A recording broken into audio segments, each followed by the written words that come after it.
बिहार निवडणुकीमध्ये राजकीय रणनीतिकार प्रशांत किशोर यांना मोठा फटका बसला।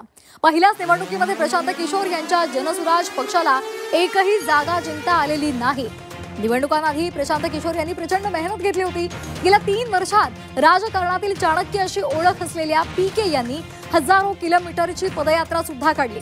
डिजिटल माध्यमांवरील प्रचंड लोकप्रियता, बिहार बदलण्यासाठी तिसरा पर्याय उभा करण्याचा दावा त्यांनी केला।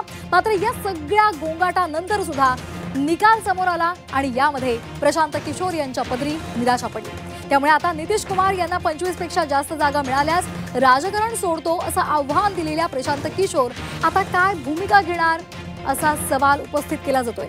अर्थात निकालामध्ये त्यांच्या पक्षाची निराशा झाली असली तरी त्यांच्या पक्षानं केलेलं नुकसान एनडीएच्या पथ्यावर पडलेलं दिसतंय। महागठबंधनला मोठा झटका या निवडणुकीच्या निमित्तानं बसलाय। राजकीय चाणक्य अशी प्रशांत किशोर यांची ओळख आहे। मात्र पहिल्याच निवडणुकीमध्ये त्यांना पूर्णपणे अपयश आलेलं आहे। जेडीयू संदर्भातला पीकेंचा अंदाज पूर्णपणे चुकलेला आहे। जर जेडीयू जास्त जागा जिंकली, 25 पेक्षा जास्त जागा जिंकली तर मी संन्यास घेईन, राजकीय संन्यास घेईन असं त्यांनी म्हटलेलं होतं। त्यामुळे आता ते काय या संदर्भात निर्णय घेतात, त्यावर काय प्रतिक्रिया देतात हे पाहणं सुद्धा महत्त्वाचं आहे।